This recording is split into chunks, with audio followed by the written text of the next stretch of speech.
जय श्री राम दोस्तों। जैसा कि हमने पार्ट 2 डाला था, अब ये पार्ट 3 है।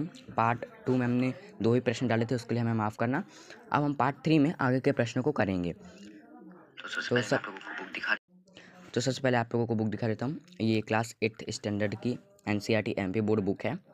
आप लोग परचेज़ कर सकते हो, जैसे कि मैं हर वीडियो में बोलता हूँ। अगर नहीं है तो आप लोग उनकी वेबसाइट में भी जाके देख सकते हो। कुल 10 प्रश्न हमने 6 तक कर लिए था। 7वें प्रश्न से अब हम लोग करेंगे।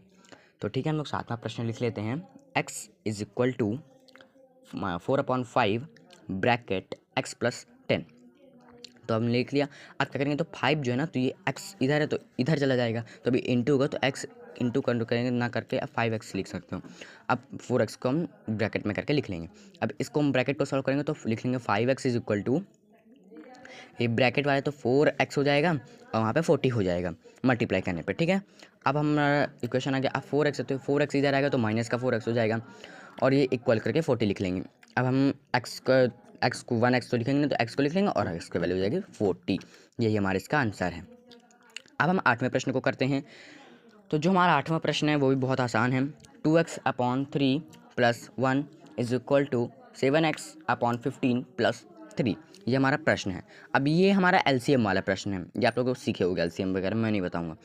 तो 2x माइनस से लिखेंगे, 7x को इधर लाएंगे माइनस हो जाएगा, तो 7x/15 इज इक्वल टू 3 है और 1 इधर जाएगा तो माइनस का 1 हो जाएगा। ठीक है, 3 और 15 का पहले हम लोग LCM निकाल लेते हैं। चलिए आइए, तो 3 और 15 का LCM निकालते हैं। तो लिखेंगे 3, 15 LCM का साइन लगा देंगे, लाइन खींच के। अब 3 को 3 से काटेंगे 1 आएगा, 3 को 15 से काटेंगे 5 आएगा। अब 5 को 5 से काटेंगे तो यानी 3 5 15 होता है, यानी 15 हमारा LCM हो जाएगा। अब 3 5 15, 5 दूनी 10, यानी आ जाएगा हमारा 10x। अब माइनस 15 का 15, 15 एकम 7x, तो हमारा जाएगा यहाँ पे 7x। अब इज इक्वल टू, अब 3 माइनस कर देंगे तो 2 आ जाएगा। ठीक है, अभी हमारे हो गया। अब हम करते हैं 10x माइनस 7x, तो हमारा 3x हो जाएगा। अपॉन 15 कर देंगे, इज इक्वल टू 2 कर देंगे, इज इक्वल टू 2 कर देंगे। अब हम क्या करेंगे, तो जो 15 है तो उसको उधर कर देंगे, डिवाइड में है तो ये उधर जाएगा तो मल्टीप्लाई में हो जाएगा, यानी 2 इंटू हम लोग 15 कर देंगे इसको। अब 3x है तो 3x इंटू 30 हो जाएगा, 30 कर लेते हैं और x की वैल्यू निकालने के 30/3 कर देंगे, तो जो हमारी x की वैल्यू है वो आ जाएगी हमारी 10 आ जाएगी। ठीक है, अब देखो 2y प्लस 5 3, ये हमारा प्रश्न है, मैंने प्रश्न नहीं लिखा है। अब क्या करेंगे, तो 2y इधर कर लेंगे तो प्लस का y हो जाएगा और 26/3 माइनस 5/3 कर लेंगे।